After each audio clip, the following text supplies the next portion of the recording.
So, let's get started with this talk. For those of you that weren't here yesterday for my talk, let me give a quick introduction.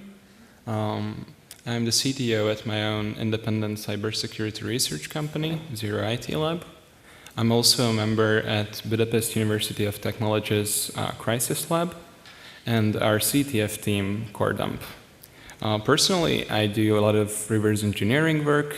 It's the domain in which I'm the most active for sure.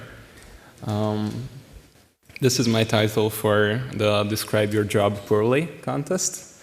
I love to open expensive calculators, and today I finally get to show one of those expensive calculators. I mentioned our CTF team. For those of you that aren't familiar with Capture the Flags, they're a very hands-on way of learning IT security and practicing your skills, so hugely recommend it for anyone who likes to learn about this sort of stuff. So let's get started with our material for the day. Cybersecurity challenges and risks. Whenever I'm thinking of a risk in IT security, the two factors I'm definitely considering are the likeliness of a vulnerability being exploited and the impact. What's the consequence when something gets exploited? Those are the two main factors I tend to think of when it comes to risk. But what type of risk are we considering, really?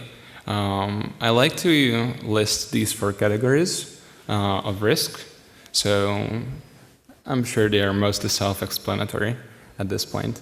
The one of these four that interests me the most is technological vulnerabilities in hardware and software. Obviously, it's a very broad area.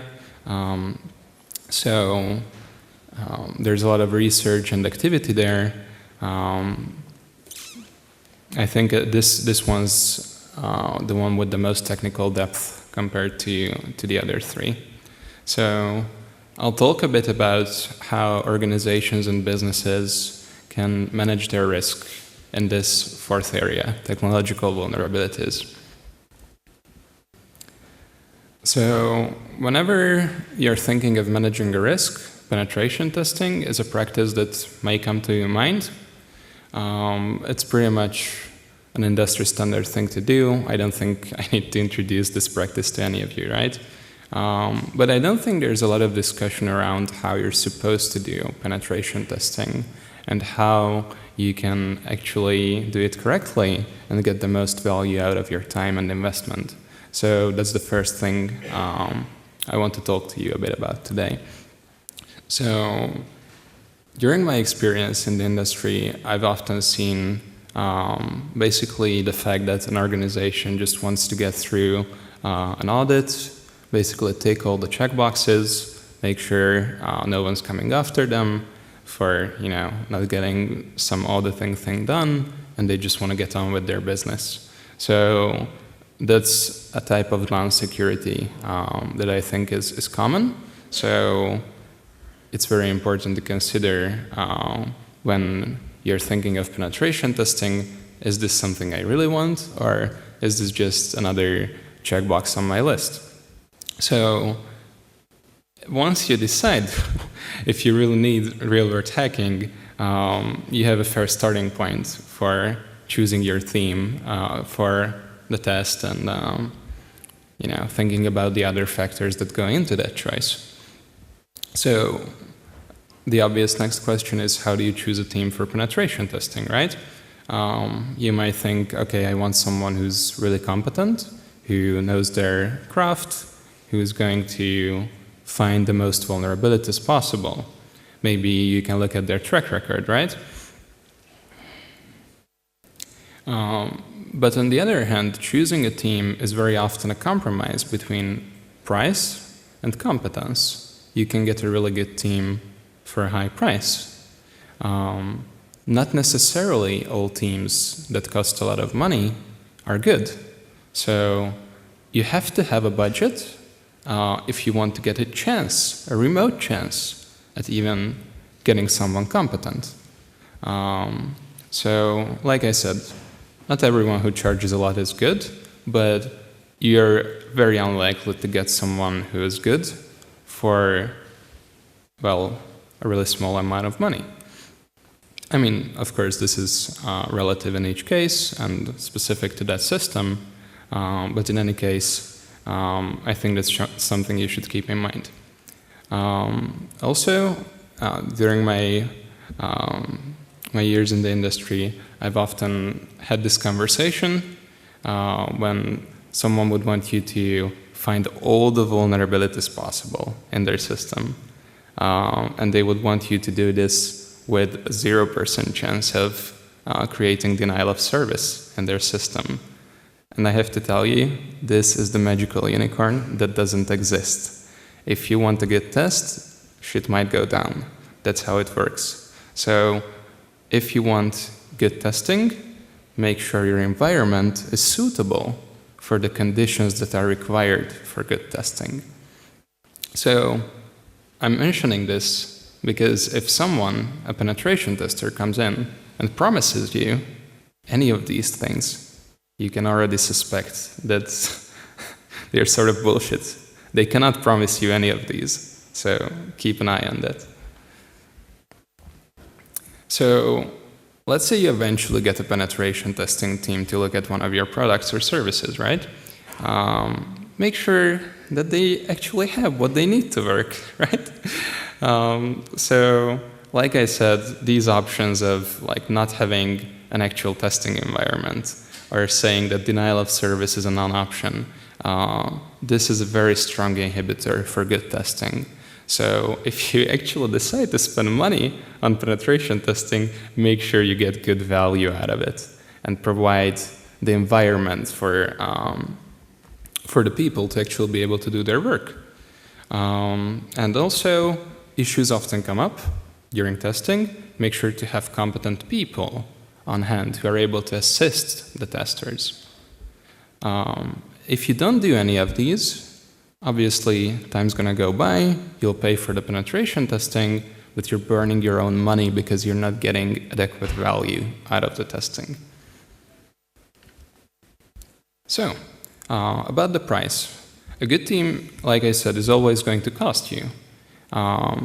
And you should not be trying to minimize your costs on the expense of getting a good penetration testing team.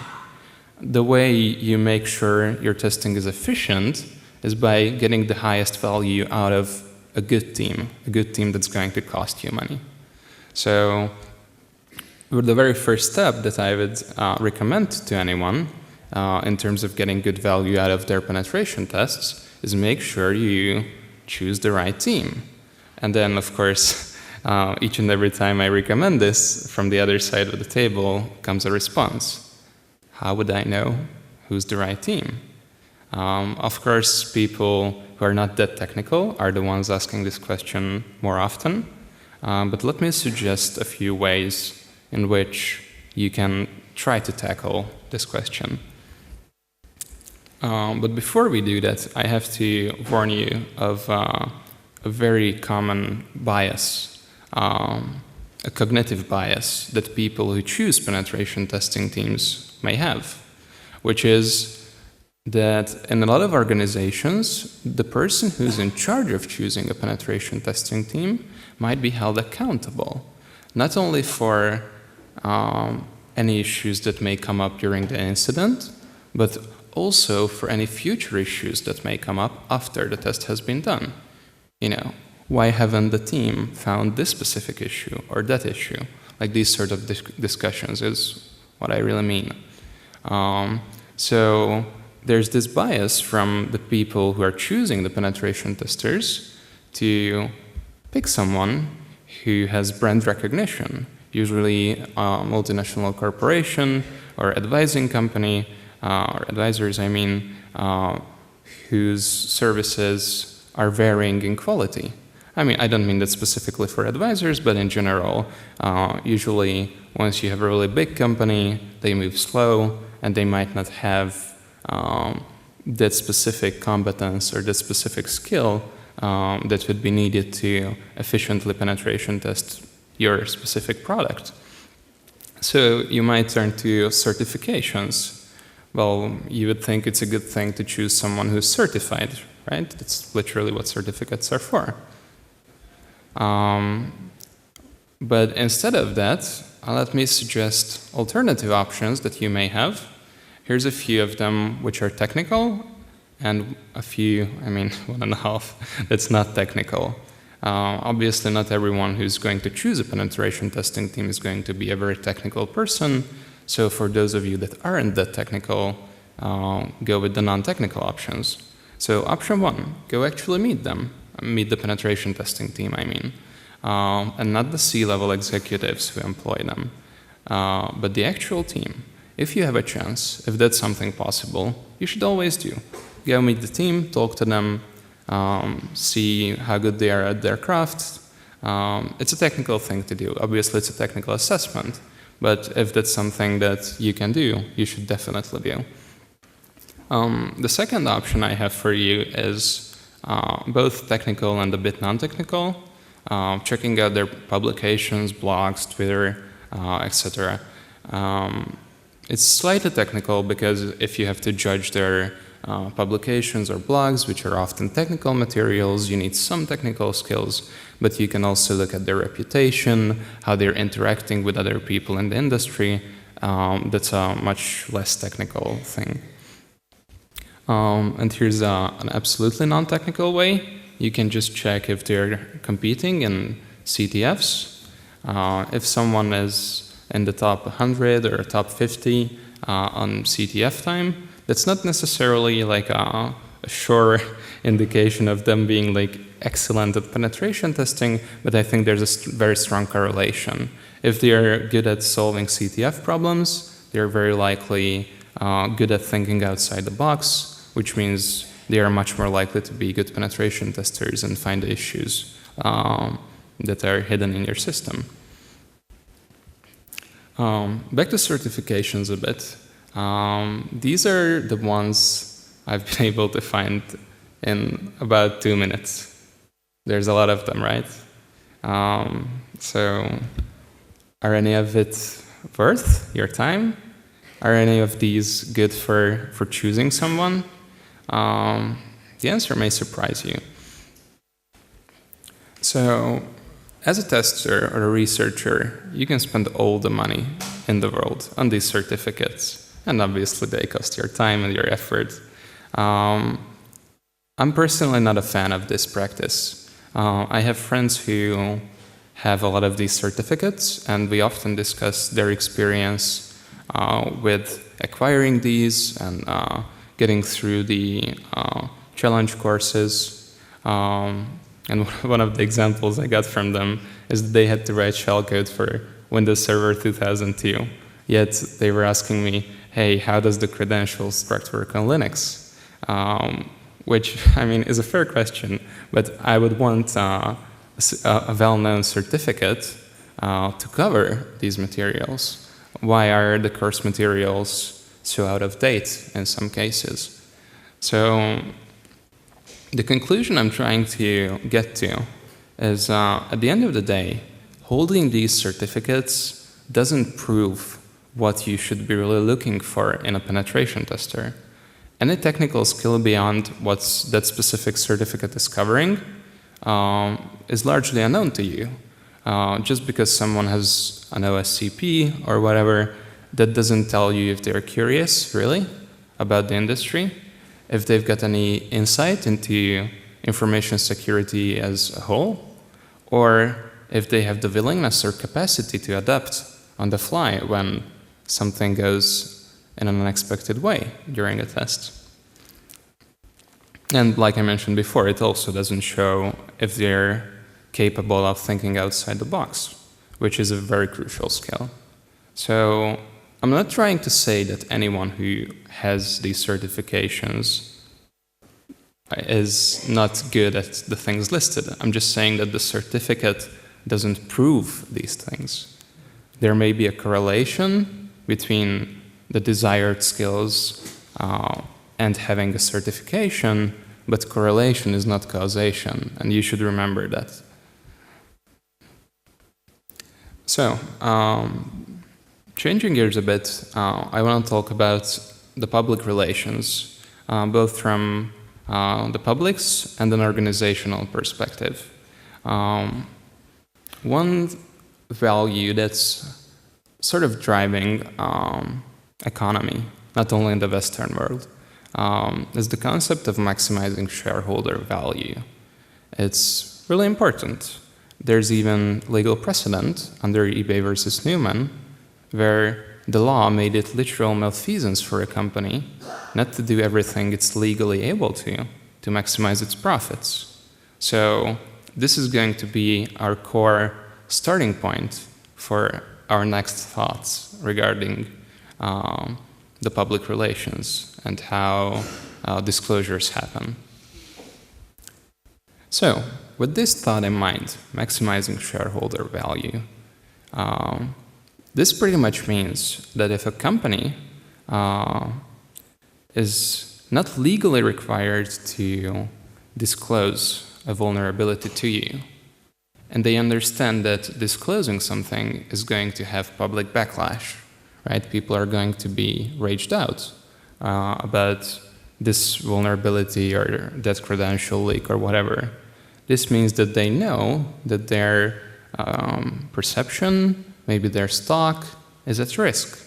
So with the maximizing shareholder value concept in mind, they are definitely not going to disclose a vulnerability if it's not going to maximize shareholder value. It's kind of sad, really, but that's the reality of it. So I want to give a piece of advice to consumers. How do we create good culture around disclosures? Well, I made a be outraged and a don't be outraged list so that we can create good culture around disclosures. So here's my please do not be outraged list. If a company is willingly deciding to share information with you about any vulnerability they had in their system or service, and they were not legally required to disclose it to you, make sure to show your appreciation to them. They are doing a service to you that they are not required to do. It's a really good thing. Also, you should remember, unfortunately, software is shit. I mean, not all software, there's obviously varying degrees of being shit, but very often software is vulnerable, and you should not be expecting software to be perfectly secure, because that's not really a goal that's like fully attainable today. So instead, I would suggest that whenever a disclosure happens, you should judge the attitude of the organization and the mitigation response procedure that they've taken to address whatever was being disclosed, and only the technological vulnerability second. Because looking at their attitude and their procedure tells you a lot more about how they perceive this area and how mature they are. So I suggest looking at these things first and only then judging the actual vulnerability. Hope it makes sense. But here's my please do be outraged list.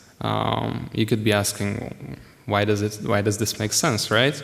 Well, I think customer pushback and consumer pushback is what's essentially forming how companies approach this area. So by giving feedback, I mean, maybe being outraged is a bit of an overstep, but actually giving constructive feedback is going to influence this culture in a good way.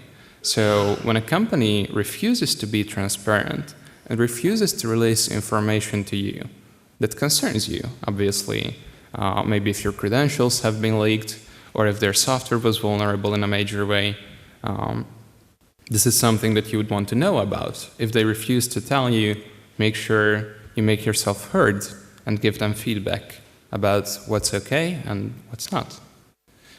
Some companies take legal action against security researchers. Make sure you tell them, this is bullshit, don't do this. And then some companies, when vulnerabilities are found in their products and services, release ineffective or defective fixes to the issues. I'll show you an example of how outrageous this can get. So once again, give feedback when it's appropriate.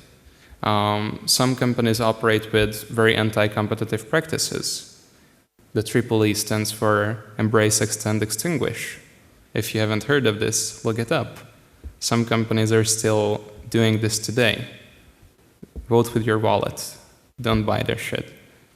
Those companies that offer products that take away your fundamental freedoms of computing in key areas, by which I mean networking gear, operating systems, firmware that runs on like the very hardware that you use. Those are core areas where you should be very strongly driving innovation towards free software, because free software and ownership is what allows you to defend yourself and level the playing field against offensive actors.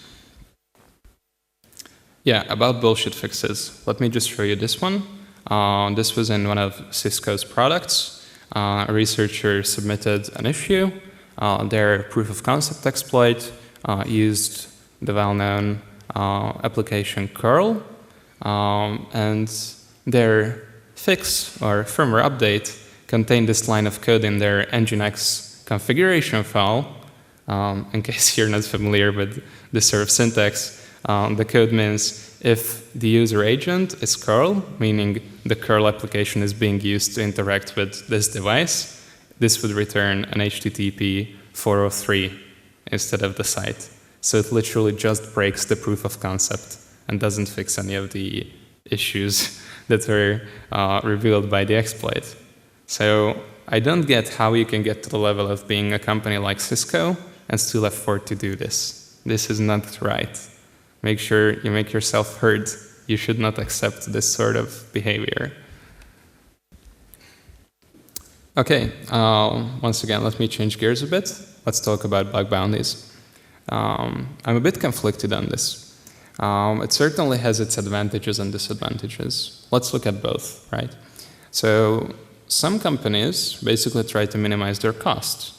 So whenever they were thinking of like getting a penetration testing team, they can just go to a bug bounty provider and be like, hey, we're not going to pay for issues, but here's our program, and sources vulnerabilities.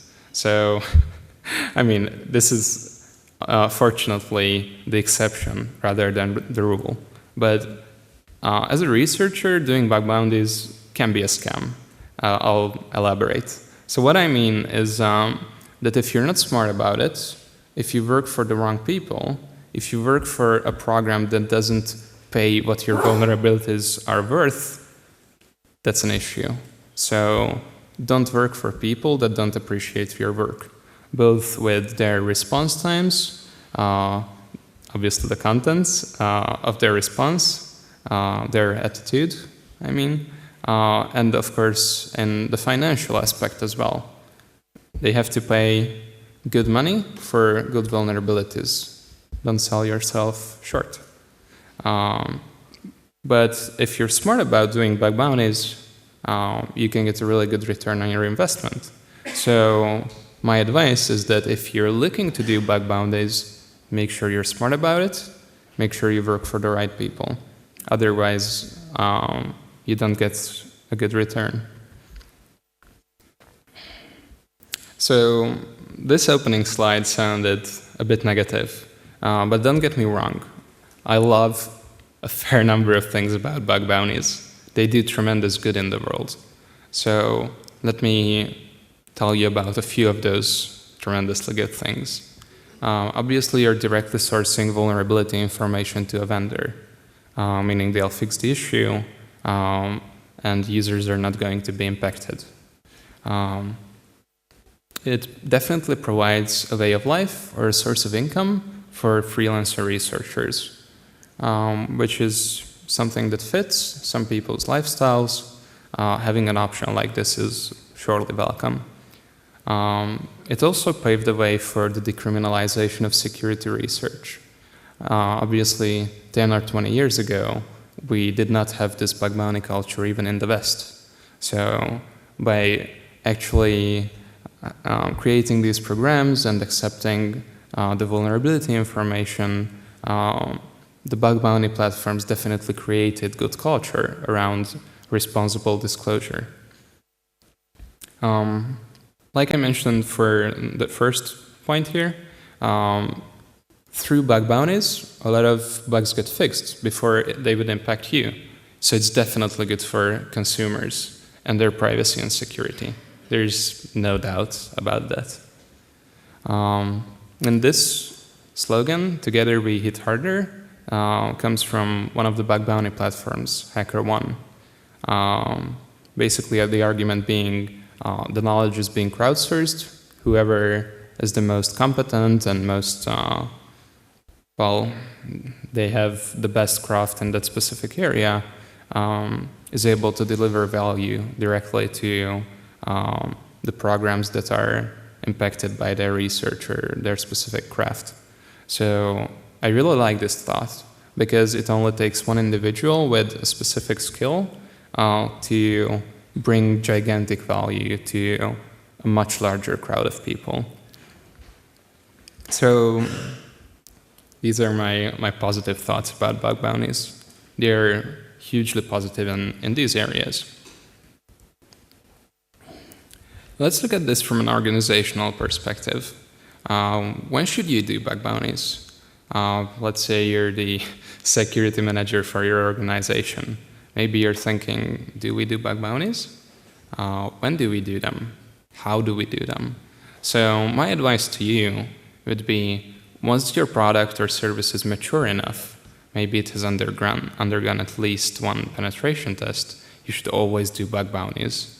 And then when I tell this to people, of course, one of the reactions I get is, oh, I don't have the budget for this. Well, you can start small. Obviously, if you don't pay right, the quality researchers are not going to work for you. But still, even without the top 5% or top 10% of researchers, you can still get very good value and very good vulnerabilities. So even if you're starting out with a lower budget, this is worth doing. But I have to warn you, the 3 things you have to get right if you want to do a bug bounty as an organization is defining your budget. Make sure you know roughly how much you can spend on this, and define your scope and the respective payouts such that your budget is not going to be inadequate for paying researchers. And also keep in mind that whenever you get issues regarding your service, you have to allocate resources to fix this. So make sure that the people who are going to triage the bugs are available to triage them.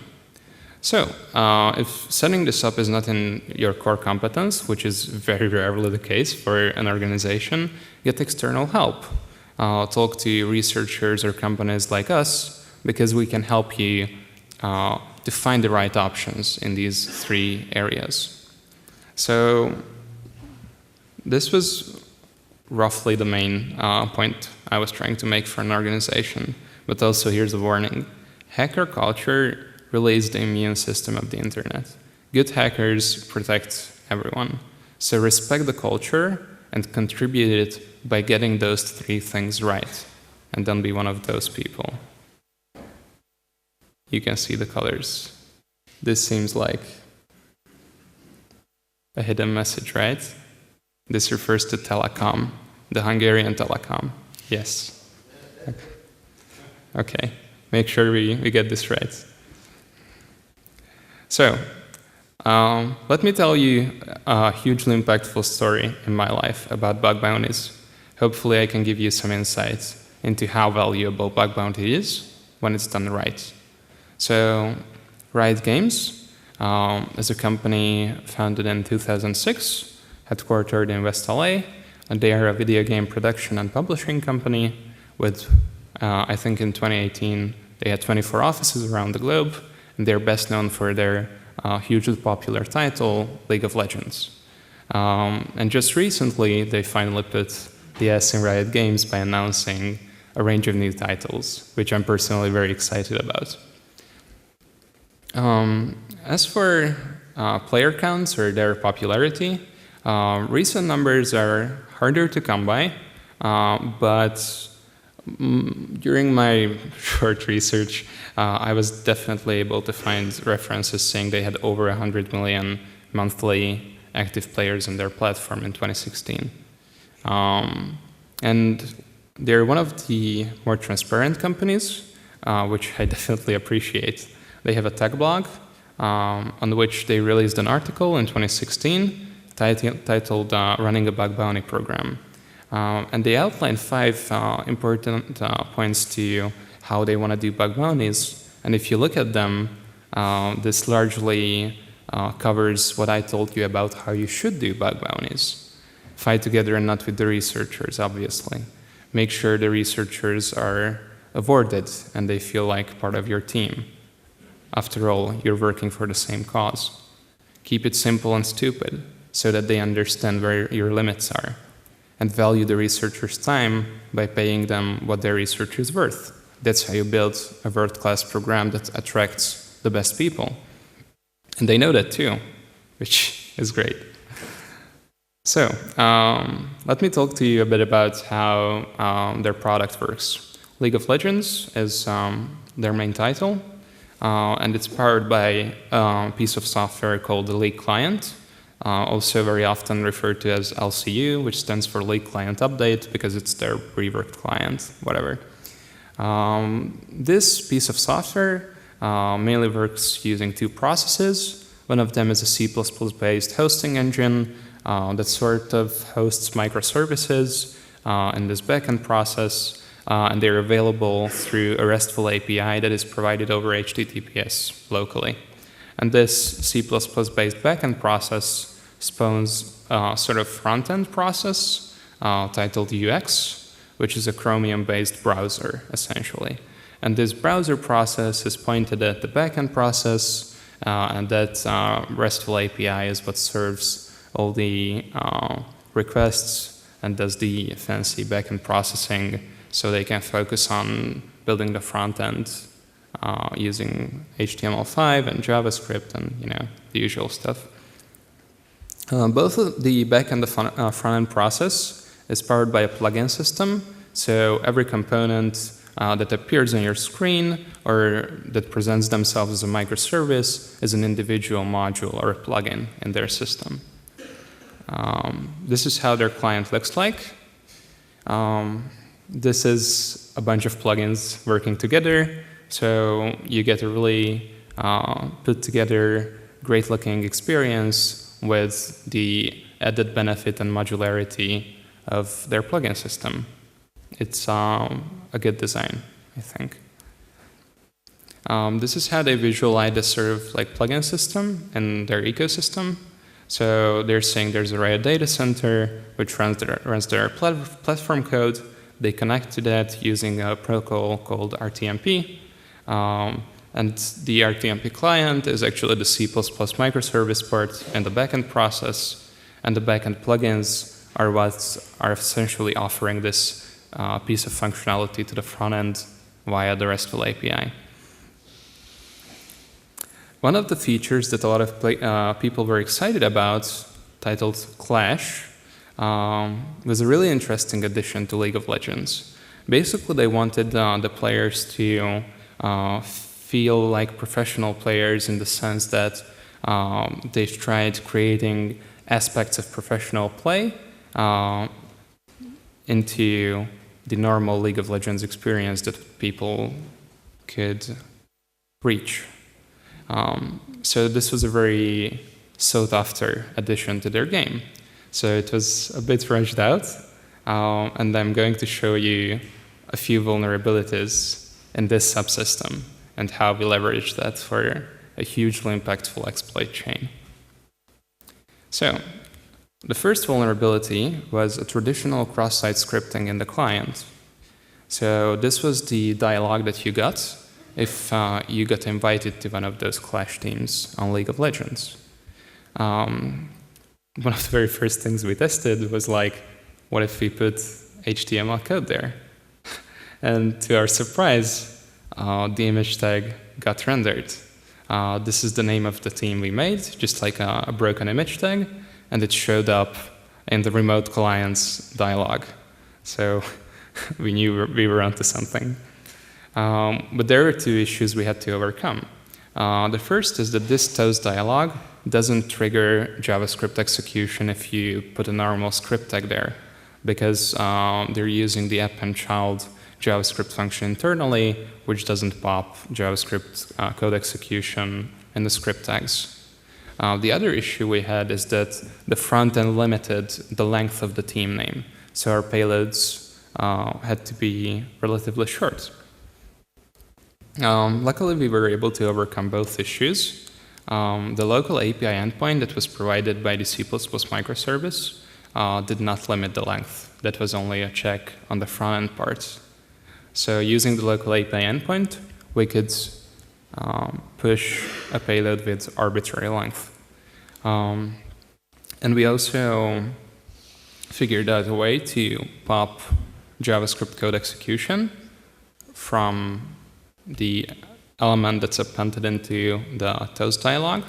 So we used an image tag with an invalid source, namely just the letter A, which is obviously invalid, and we assigned an onError attribute to this image tag. So whenever this image tag is rendered in Chrome, it's broken, which means the onError attribute is triggered and this piece of code is called. So now we could create a script element from the onError attribute and load external JavaScript, which is then appended to the document's body, and then we have clean JavaScript code execution in a remote client instance. You can see the host : part of this payload. I'll describe that in more detail in a bit. So where do we go from there? The backend provided an API call named exit and run. Very practical for us, I can tell you. So we were thinking, oh wait, I'll explain why they have this here in the client in the first place. So when they were transitioning from their old client to this reworked client, for a while they were offering the option to players to go back to the old client in case they did not like the new one. And this transition back to the old client happened using this API call. So whenever you clicked, hey, I want to go back to the old client, this API call was used to pop the old exe. But here in this case, we are free to call an arbitrary local executable with arguments of our choosing. So I'm thinking, is there a standard executable that's at the same place on each basic Windows install that's going to allow us to execute code? And conveniently, there is. With cmd.exe, you can use the /c command line argument to execute any batch commands. So if you use these parameters for this API call, you get arbitrary code execution via the local command interpreter. So that was our plan. We're going to make a Clash team, use this payload to trigger JavaScript code execution in the remote client, and then we'll use this API call, like shown, to pop the local cmd.exe, and then from there we wanted to jump to PowerShell just so we have a nicer time and do whatever from there. So this is the time for a demo. I'll show you how it goes. So this is our company. And here's our proof of concept exploit. So what you can see on the left side is cut off, but whatever, bear with me. What you can see on the left is our exploit application. All you had to do was input the summoner name of someone who's logged on to League of Legends. And here's a client that we have open on the same computer. What we'll do is that we'll type the name of this person who's logged on, and we'll just press the big exploit button. And the remote shell pops. And then from there, we can just pop our favorite expensive calculator.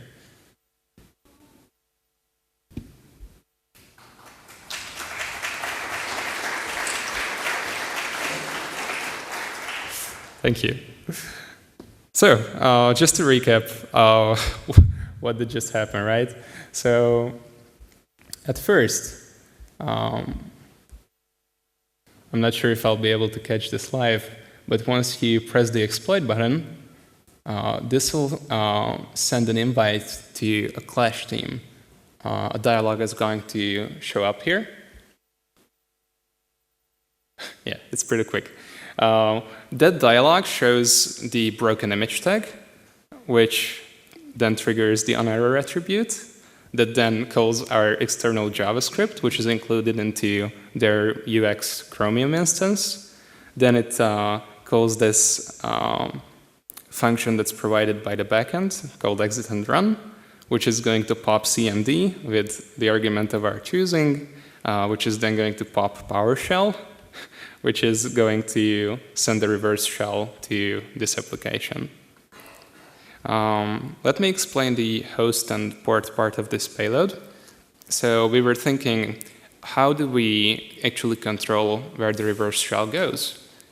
So we figured we could include the address of the computer where we want to receive the reverse shell in the team's name.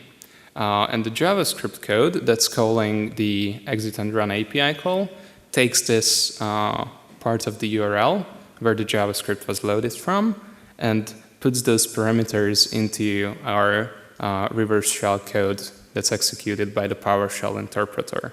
So that's how we control where the PowerShell goes to. And that's what you can also see on the demonstration. That's also pretty quick.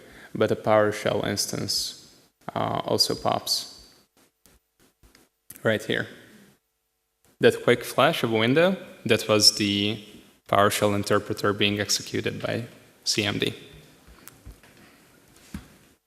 So, about this story, the mitigation for all of the issues mentioned was deployed globally in less than 8 hours, both for the client-side issue and the server-side issue, by which I mean checking the length of the team on the server side.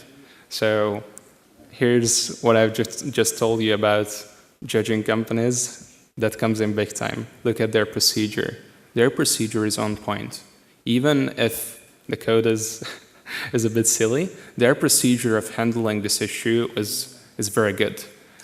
They operate a lot of shards globally, a lot of regions for League of Legends, and having this sort of response is more than impressive. So, huge props to them. This became the largest payout in Riot's bug bounty history. You can probably see why. So, I felt this was a good showcase of the fact that impact is not directly tied to technical complexity. Well, this was an exploit chain, but the issues that were used were not incredibly complex. So that's something you should keep in mind. You don't necessarily always need a ROP chain with 500 gadgets to do something cool. So the point I was trying to make the whole time is Riot was able to protect its players specifically because people have been thinking smart about bug bounty programs there. So we were able to find this before Black Hats do and provide this huge value to Riot and the players because they know how to do this right. So I encourage those of you that are in charge of, or maybe in charge of doing something like this at your organization, to learn from their example and be smart about how you do bug bounties. We're close to the end. I'd like to give a quick shout out to two of my fellow researchers who helped me with this research and a lot of other stuff. Here's their contacts in case you're curious. They're very clever people who I love working with, and I appreciate them very much. You can take a photo if you want to look at their stuff.